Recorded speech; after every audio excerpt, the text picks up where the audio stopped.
Vanessa slapped me. Cold. Calculated. It wasn't a clumsy hand or a heat-of-the-moment misunderstanding. It was a decision. The crack cut through the kitchen, rattled the glass on the sideboard, made the wall clock shiver, and knocked my husband's photo off the shelf.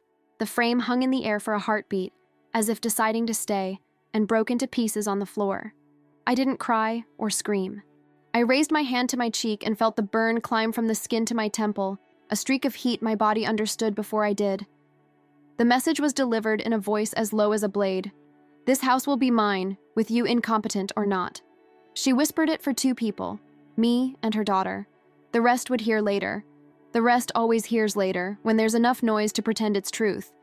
Our kitchen knows truths the living room can't hold. Here I learned to mix flour and courage when money ran short and bills stacked up.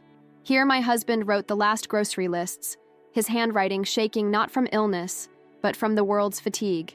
Here Mark swallowed his first soups and years later announced, alongside his wife, that he needed space. Space is a pretty word when love fits.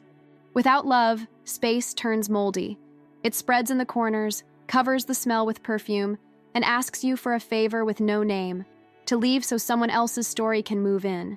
Mark stood in the doorway, hands in his pockets, eyes jumping between me and Vanessa like a man hunting an exit in a windowless hall. He saw the slap. He saw the photo fall. He saw my dignity stay upright, and maybe that hurt him more than the slap hurt me. "Mom, you have to understand," he started, trying to translate the untranslatable. "Understand what?" I cut in, feeling the blood return to its post. "That your wife now decides who I am and where I live?" Lily, my granddaughter, held her breath in the hallway, white socks brushing the floor, trying to turn into a shadow. Children believe silence is invisibility. The old knows silence is proof. I felt her before I saw her. I heard a click so soft only someone who collects good secrets would catch it. The phone recording. In that second, a line moved. The line between what people can say and what they can prove. "Sign, Grace." Vanessa pushed a stack of papers across the table like she was serving dessert. Care, support, convenience. The pretty names traps wear when they want to look kind. It's just for banking, doctors, the things you forget. I recognize a snare when it comes dressed for Sunday. I don't sign what I haven't read. The paper had too many letters and too little honesty. Temporary guardianship for the purpose of... I didn't need the last line to see where this was headed. "Is this for my good or for the good of your hurry?" "You're not well, Grace. Stairs, stove, outlets," she recited, tapping each word with a nail. The list of someone who confuses control with care. "The past built me," I said, gathering what was left of the photo. "And this house is what remains of the part of us that wins." Her nail scraped the title. "Sign, or we'll handle it another way." For a moment, silence did my talking, and it was louder than any speech. The doorbell rang. Before the second chime, the clock felt louder. The notary stepped in with a little suitcase and a neutral perfume, small steps that carried the hurry of someone who arrives already starting.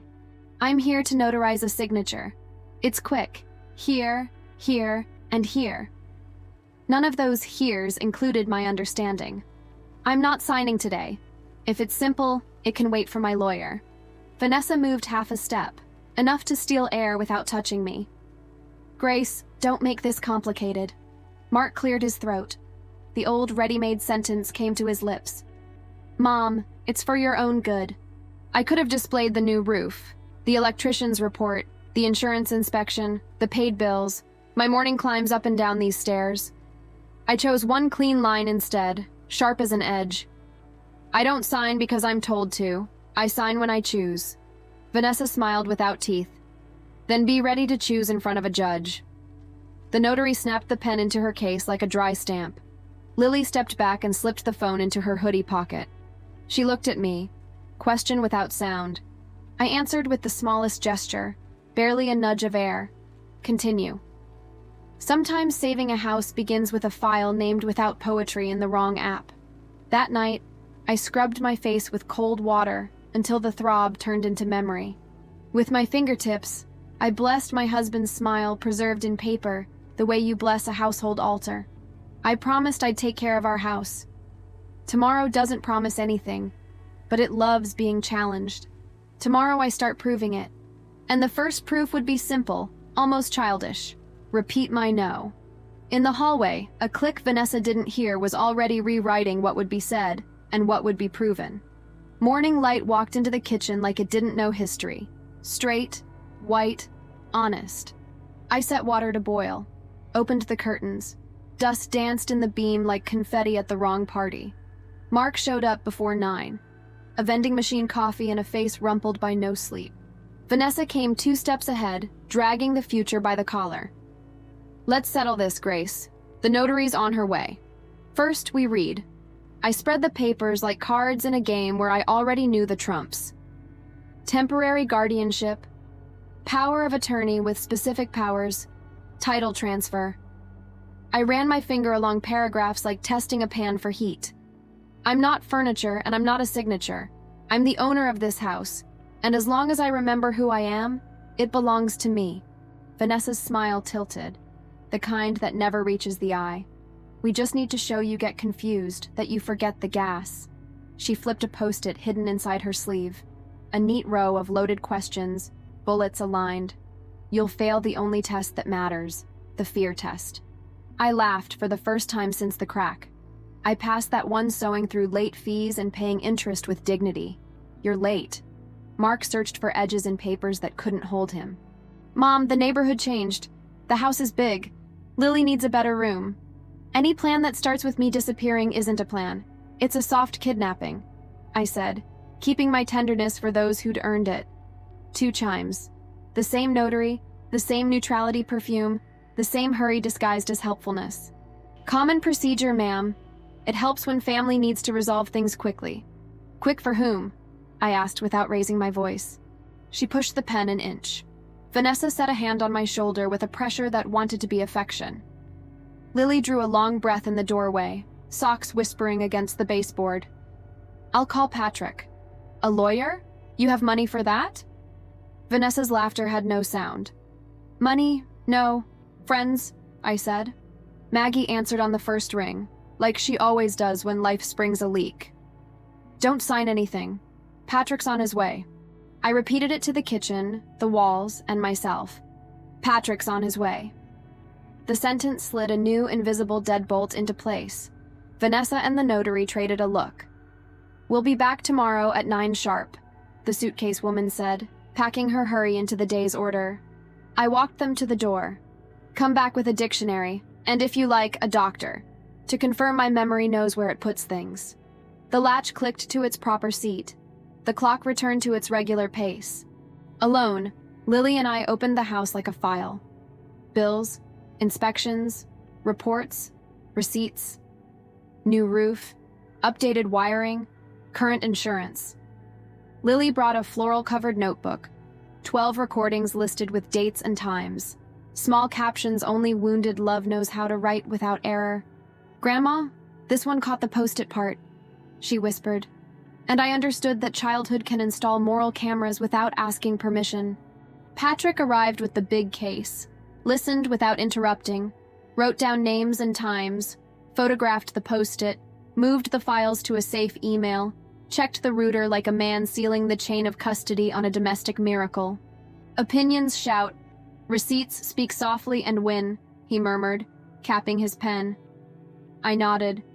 Carmen came late afternoon. She counted steps, asked about meds, opened cupboards, measured what can be measured without insult. Functional, independent, bond preserved. 3 verbal stamps. I kept them like talismans. When she left, the house breathed in library tempo, everything in place, yet alert. The sun crawled across the floor, a rectangle of light sweeping the table like a ruler. I caught myself smoothing the grain, a gesture my mother did when she made decisions. Lily brought 2 mugs, blew the foam, and gave me the question children ask without words. Will it be okay?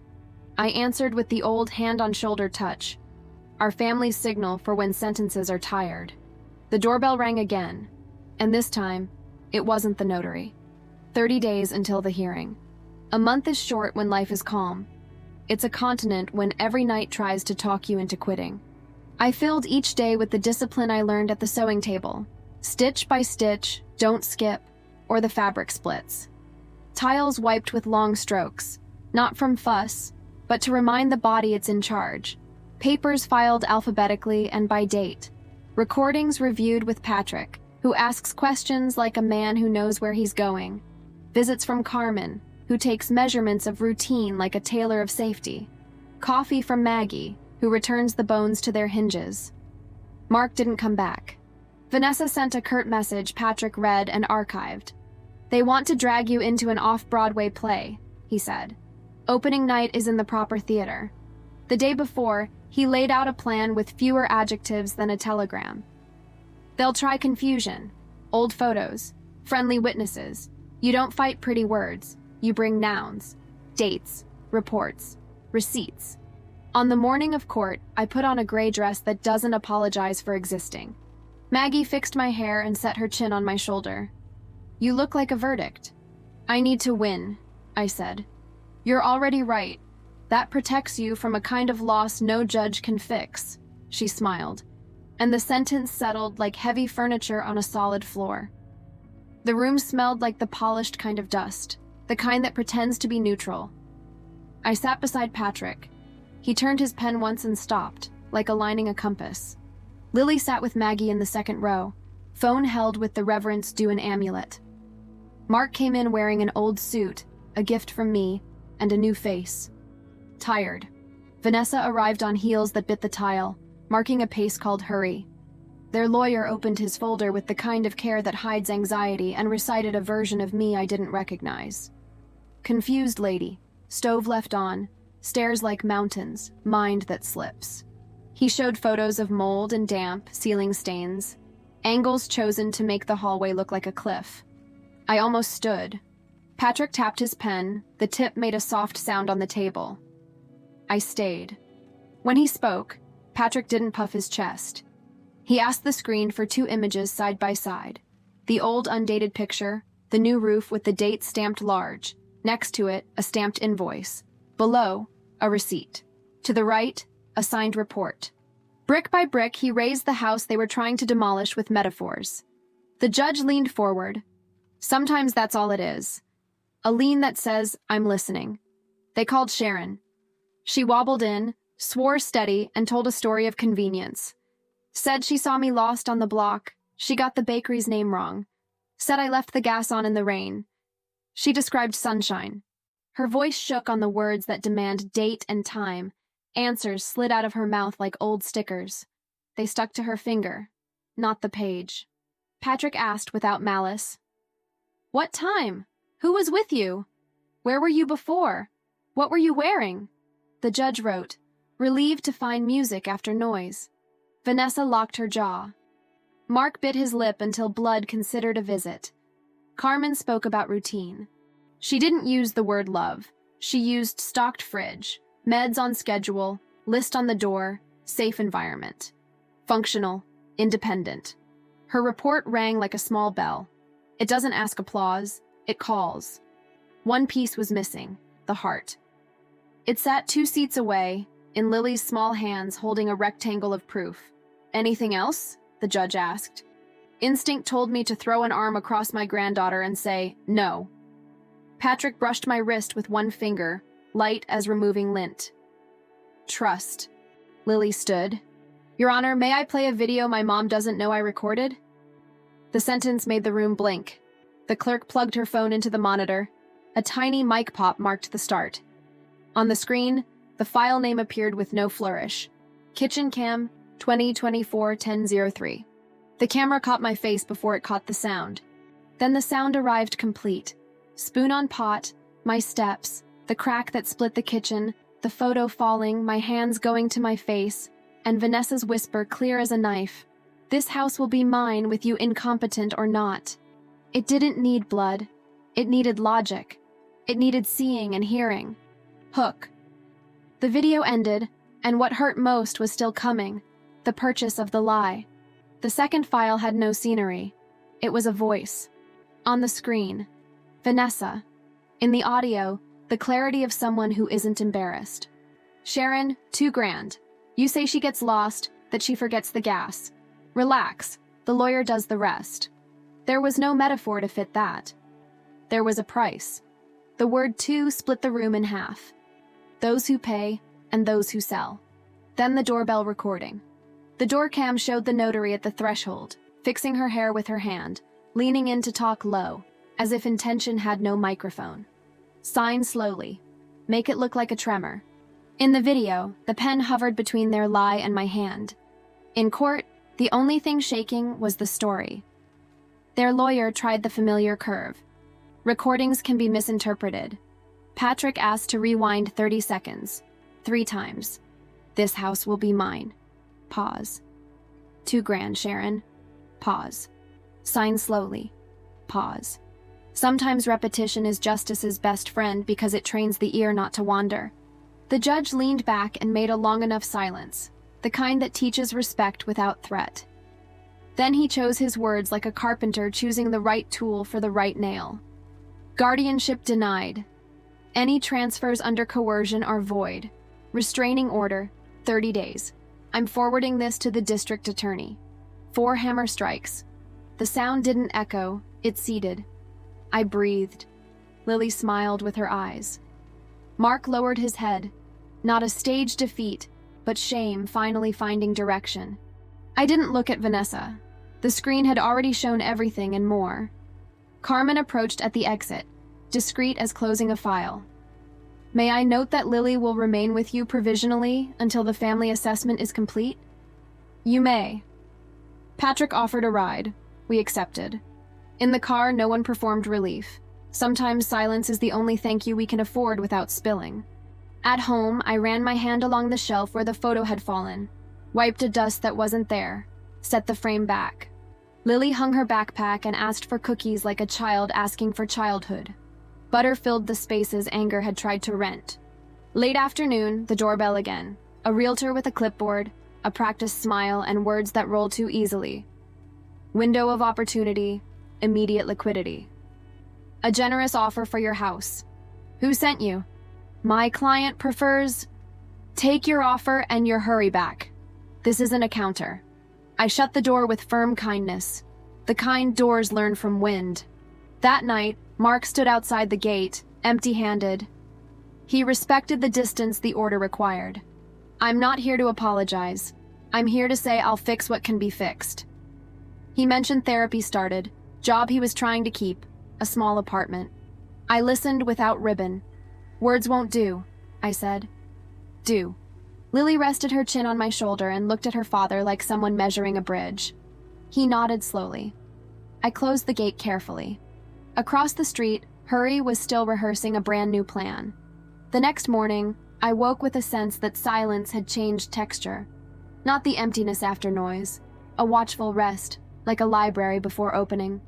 I put water on for tea, heard the first hiss, pressed my forehead to the cool window pane a second, and let my body register that for now, the house was house.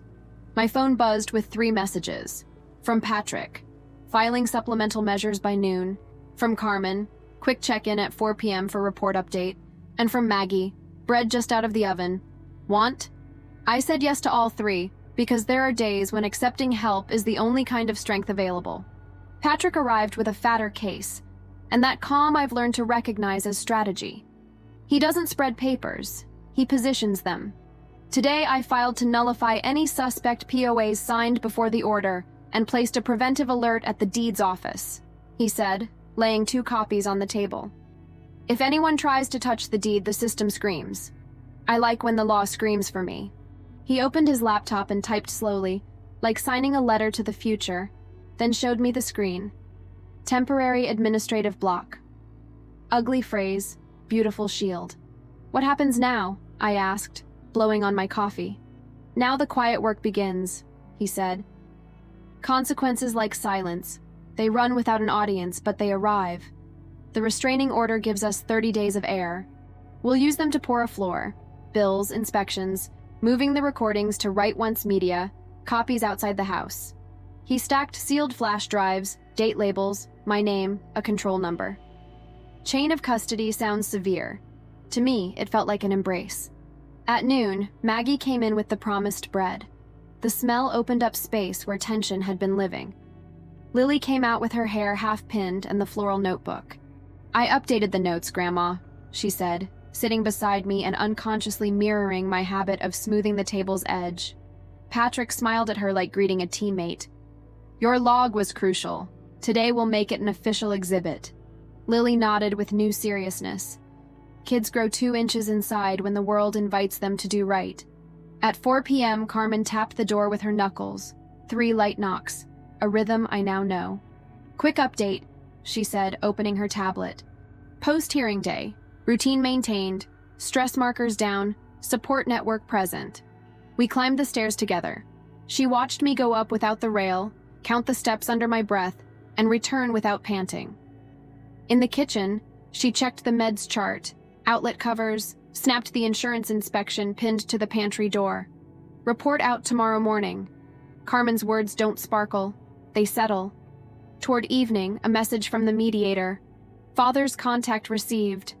Proposal, park meetings, 2 hours, discreet supervision, no case talk. I breathed. Love loves to mistake generosity for recklessness. The mediator drew the line that keeps one from dressing up as the other. Lily heard the summary, stayed quiet a minute, then said, "Okay, Grandma," and went to do her math homework, dividing fractions like cutting the hard world into pieces that fit on a plate. At dusk, the gate creaked. Maybe a neighbor, maybe the wind doing its job. The streetlight drew a thin band across the floor. I sat near the phone, not from fear, but organization. I wanted the things that tethered me to the day within reach. Exhibits, the report, the notebook, the case file. When the kettle sang, I turned it off. The sound stopped obediently. That small act, on and off, restored a little government the slap tried to steal. Later, Patrick called with one last update. I've also blocked attempts to open credit in your name. When the deed closes, desperate people try that door next. I thanked him. After we hung up, I looked at the wall where I'd rehung my husband's photo. The frame's edge caught a line of light.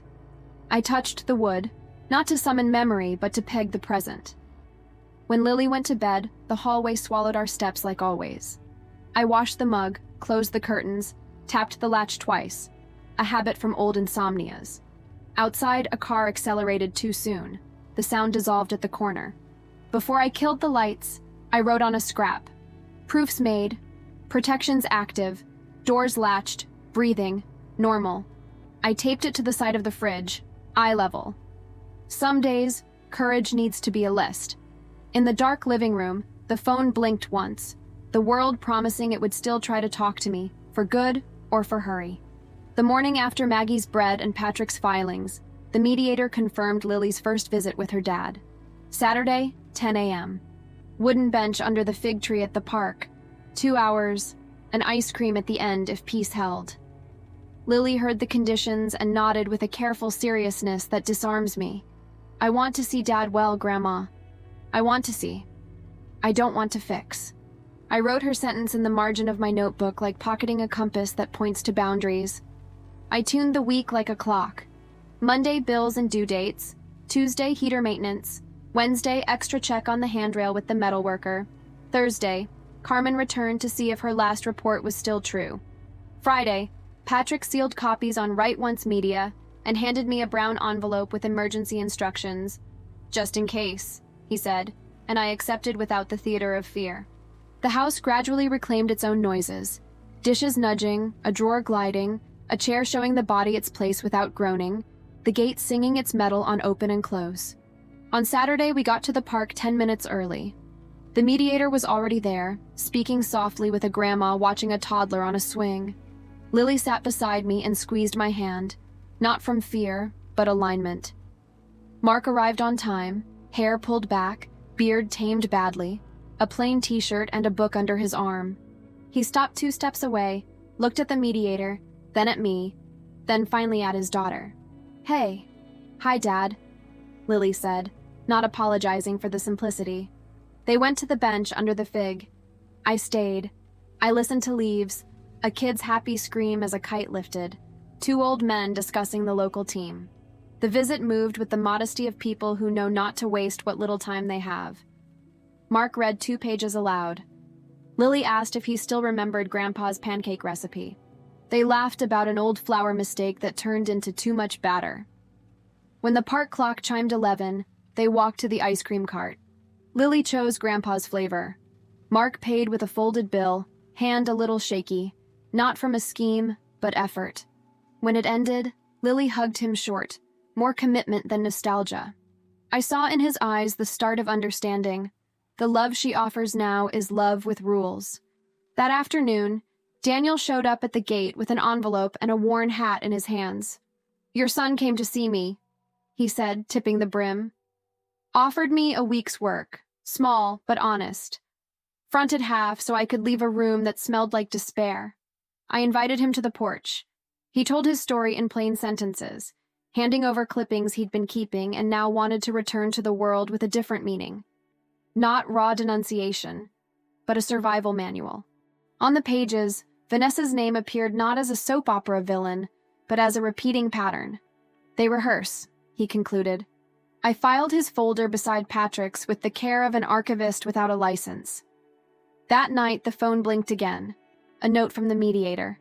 "Visit completed without issues. Positive record." Then another message, from a number I'd learned not to recognize. "Our purchase offer still stands. Improved terms." I deleted it. Patrick taught me that sometimes the best reply is the server log noting "received and archived." Sunday I ironed while Lily and I watched an old movie. In the scene where the heroine shuts a door with conviction, Lily paused. "Grandma, how do we know we shut it right?" I put a hand on her shoulder. "When we can open it again only when we want to. The right door doesn't jam, but it doesn't swing for the wind." She smiled and wrote something in her notebook. I think we were both studying. Later, Patrick sent a digest of the quiet consequences already moving. The notary would give a formal statement. Sharon was called to explain certain conversations. The registry had flagged odd POA attempts. I read and thought that justice is sometimes carpentry. It doesn't shine, but it holds. Near 10, I closed the living room windows. The breeze touched the curtain like a polite guest. I felt the 3 keys: gate, door, hall, and tested each in order. Lily laughed at my ritual. "Grandma, you check the house just like Grandpa." "He taught me 2 things that work for everything," I said. "Regularity and respect. Latches love routine. People do too." A new icon flashed on my phone. "Laura, message." The last name was too familiar to be a coincidence. I opened the message with the caution of someone reading a telegram that could shift the next steps. "I'm Laura, Vanessa's sister. I need to talk to you. I want nothing." 3 sentences. No attempt to steer my reaction. No adjectives fishing for absolution. I breathed, snapped a photo to Patrick. He replied in seconds. "If you receive her, neutral location, daylight. I'll be there. My office tomorrow, 3 p.m. I agreed. Next day, Laura arrived 5 minutes early, hair pulled back like someone trying to tidy up a rush. A folder on her lap held with a strange respect. Not for me, but for whatever was inside. Patrick opened with the voice that protects 2 things that matter: listening and record. "Take your time." Laura spoke without language makeup. I distanced myself from Vanessa to keep my sanity. But last week I couldn't sleep. I recognized the map. Guardianship, a friendly notary, a paid neighbor, signature pressure. I thought blood would stop being blood if I walked far enough. It didn't. So I came. She set on the table copies of old cases from 3 different towns, names I didn't know, addresses that weren't mine, telling the same story with different actors. Men who were sons before they were husbands, elders who were targets before they were fathers. "She repeats," Laura said, eyes on her hands. "Because it often works. When it doesn't, she disappears for months, changes address, changes script, comes back with the same lines on a new street." Patrick jotted down case numbers, asked to contact the attorneys, made a list of elements that could converse with hours. Everything had the dryness of minutes, yet the room felt damp inside. "Why now?" I asked, not accusing, just calibrating the moment. Laura bit her lip. "Because I fell in love with the way your granddaughter raised her hand in court," she said. "Somebody sent me a local write-up. I saw a small girl standing straight. I thought, that's what I should have done before." I thanked her. Not for me, For Lily. My granddaughter's act had crossed walls I didn't know were there. Patrick asked Laura for a simple chronological statement. She wrote. The dates were firm. The adjectives wobbled, as they should. At the end, she signed. May I ask one thing? She said, capping the pen. When this is over, if I still can, I'd like to leave my number for Lily. Not to talk about my sister, to talk about courage. I told her I'd speak to my granddaughter when it was time. Back home, Lily waited with her notebook and disciplined curiosity. I told her I'd met Vanessa's sister, that she brought documents and signed a statement.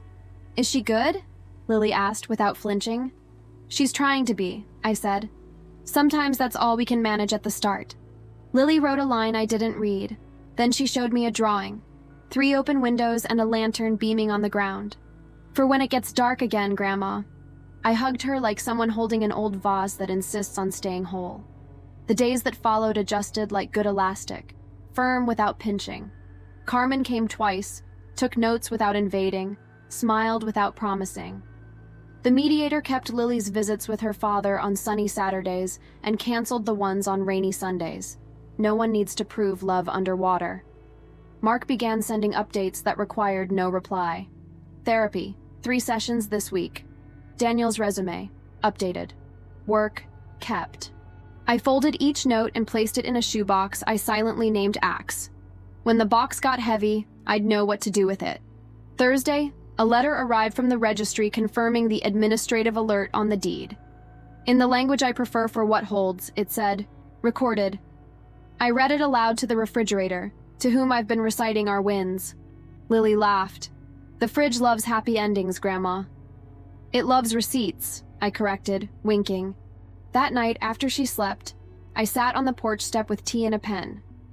I wrote 3 quick lines, the kind you tuck in an apron pocket. 1, protections renewed. 2, life continuing. 3, don't confuse calm with neglect. Folded, the lines became a password. My phone buzzed on the sill. Message from the mediator. Mark asks to deliver something to you. No direct contact. A box. The box arrived the next day at 3:20, carried in by the mediator who declared it no suspicious weight, with that dry humor I'd grown to appreciate. Brown, clear tape, my name in the corner in my son's hand, the hand I'd recognize in a storm. He said it's yours by right, the mediator added.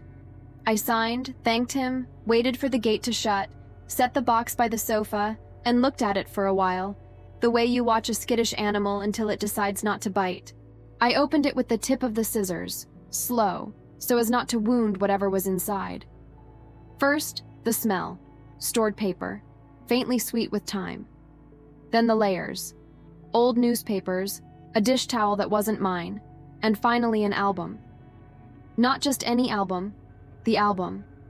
The photos Vanessa had ordered off my wall were all there, back, tape scars on the backs like tiny healed injuries. My husband's laugh on a Sunday sun, Mark in his first day uniform, the bicycle resting against the Jaboticaba tree, the jury-rigged graduation cake because the oven broke. I touched them one by one, not to cry, I've cried enough, but to restore. At the bottom, a brown envelope, 2 words on the front, no demands. Inside, a short letter from Mark. Mom, I have no excuses that repair what was done. I have Axe. This is the first I can do correctly. I'm trying to learn the difference between repair and erasure. Repair admits stitching. Erasure pretends there was never a tear. I won't pretend.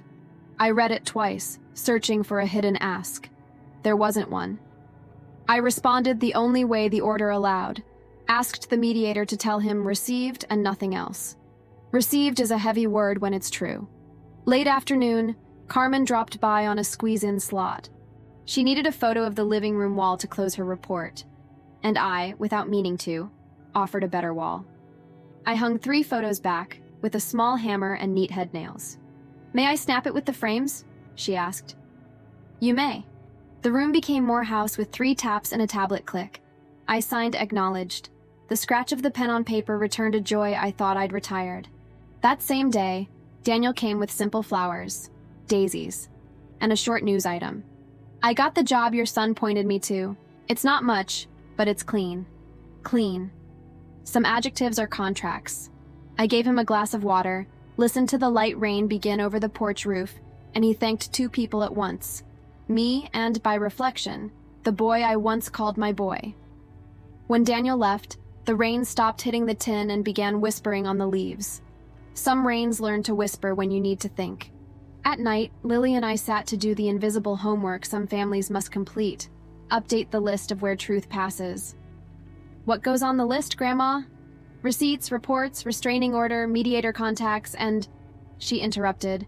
And the photos on the wall. I smiled. The photos on the wall, I repeated. We clipped the list to the fridge beside Grandpa's pancake recipe, written in blue marker. Before bed, I opened my window and spoke softly to the gentle absence that's taken up residence here. We brought the photos back, I told my husband, and we returned the house to its use. Walls that hold memories, not someone else's narrative. In the yard, a cricket started marking time. Another answered far off. I like when the world reminds me it goes on without my permission. Near midnight, a short ping from Patrick. Heard from another channel someone tried to feel out a realtor again. They've been told any direct offer to you becomes an exhibit. I typed okay and slept with the kind of calm that comes from the right kind of fence. The kind that protects, not cages. Sunday, Laura wrote. 2 people willing to testify. Should I bring them? I don't want to get in the way. I read, I don't want to get in the way, and thought, good help often enters on tiptoe. Monday opened with the ritual song of the gas truck on the corner, the looped jingle that promises supply. I like clear signals. I restocked the house's small reserves: salt, beans, flour, courage. While I sifted flour into a glass jar, my phone buzzed. The mediator. Authorized by you? Delivery of Mark's axe box. Authorized. A courier brought it, receipt stapled outside, therapy payments, rent receipts, pay stubs. All my life I've signed for what they charged me. Now I signed for what they were giving back. Inside, plastic sleeves labeled by month. There was something solemn in it. A man trying to speak facts after slipping his tongue on excuses. I didn't read with the speed of a heart looking to decide. I read with the cadence of someone checking a build. Plumb, line, anchor. Next to it, my own axe box was growing. Mediator notes, Carmen's reports, screenshots of the registry blocks, Lily's drawing with 3 windows and a lantern. When I closed the lid, the weight had changed. Good weight is the kind that sits on the floor without threat. That afternoon, I took Lily for Grandpa's ice cream. The clerk who knows our order piped a whipped cream smile on top. For him, Lily said, as always, clinking her cone lightly against mine. We toasted. Ice cream is ritual. It's not about sugar. It's about what memory does with sweet when life goes too bitter. Back home, an envelope from Carmen waited in the mail slot. Final report. I opened it on the table, breathed steadily, read at medium volume as if the house needed to hear. Family routine stable. Support network consistent. Lily's bond with her grandmother preserved and strengthened. Visits with father progressing gradually and healthily. Household safe and functional. The word thrives appeared twice. Thrives is a plant verb. Fitting. I signed acknowledged with dark blue ink. I reserve that color for what I execute, not what I jot. In the early evening, the mediator relayed Mark's ask. May I drop something at your place from outside? No contact. I authorized with conditions. Short window, no words through the gate. He arrived in the same plain shirt, beard somewhat tamed, carrying the posture I recognized from his school days when he brought a decent report card after a bad one. The posture of someone wanting to stay better. He handed over a smaller second box. The missing photos, he said, voice clean with a short sentence. I nodded. Received. That was it. The mediator stood mid-distance. The gate stayed a gate. The night refused drama. Later, Lily paused a cartoon. Grandma, does forgiveness expire? I think slow with these questions and try not to deliver made-to-order truths. Forgiveness is long work, I said. For safety, it shows up in an apron, not a party dress. She laughed. So we're in aprons? We are, I said. She drew a woman in an apron next to a latched gate. The gate was open a crack, just enough for wind. Next day, Laura messaged again. 2 people ready to testify. One's a neighbor from an old case. The other, a relative of a gentleman who signed something he didn't understand. No promise they'll come, but they want to be heard. I booked Patrick's office. He said his usual thing when the road opens. We'll go with method. Method has little shine. It gives you ground. On the weekend, I set Mark's axe box on my dresser beside mine. 2 boxes, 2 weights, a scale undecided, and that's fine. I didn't need to decide anything that night. It was enough to keep. Before sleep, I ran through the watch. Windows, latches, lights. The gate gave the exact right groan, like a quiet music that won't wake the neighbor. I wrote 3 lines. 1, thrives, Carmen. 2, axe, 2 boxes. 3, gate opens only when we want. Lights out. The dark fit the room perfectly. Near midnight, a notice pinged. Supplemental hearing on accessory measures, confirming blocks and timelines. Justice wanted to set the screws. The supplemental hearing, set for Tuesday, had no verdict drama. It was legal carpentry. Confirm blocks, timelines, referrals. I like when justice remembers the carpenter. Measure, adjust, check the screw doesn't chew the wood. Patrick spoke little, showed filings, proved notices. The judge, with the same economy as gavel day, signed what needed signing. On the way back, we stopped at the bakery. Patrick bought us 2 cheese breads, calling them procedural entitlements. I still doubt he baked those earlier ones. Months folded into good routine. Lily grew upward and inward. The backyard swing started singing a different note. Mark brought no promises. He brought acts, kept therapy, held the job, helped Daniel update his resume and buy a shirt for interviews, paid bills on time, showed up on Saturdays, and didn't show up when he shouldn't. Sometimes the big change is a no that learns to stay put. Laura sent short updates. Found a job that pays the bills, not the silence. I like when someone learns that difference. Once a month, she sent a small paragraph about living outside someone else's gravity without losing her own. I replied with emojis Lily taught me, and Maggie proofread to make sure I didn't sound harder than I am. By Lily's decree, Patrick became Uncle Patrick. He grumbled at first, but never refused the second piece of cake the title requires. 2 years passed because the jacaranda on the corner doesn't lie. When it blooms, time stamps the page. On that quiet anniversary, Lily asked for carrot cake with heavy frosting. For the day we hit play, she said. I invited the people who needed to be here. Patrick, Carmen, Daniel, the mediator, and Mark. Each brought a toast that sounded almost like a report. To evidence, Patrick said, lifting coffee. To routine, Carmen said with juice. To persistence that doesn't hurt, Daniel said with water. The mediator smiled and nodded. Mark brought sunflowers because Lily once said sunflowers are flowers that know how to find light. We ate and laughed a little and said little about the past. The house had new business, the present that, by an everyday miracle, keeps arriving. Lily recorded a few seconds on her phone, not to prove anything later, but because sometimes recording is just a form of gratitude.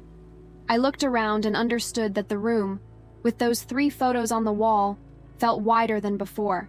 Sometimes the walls don't move. We breathe deeper.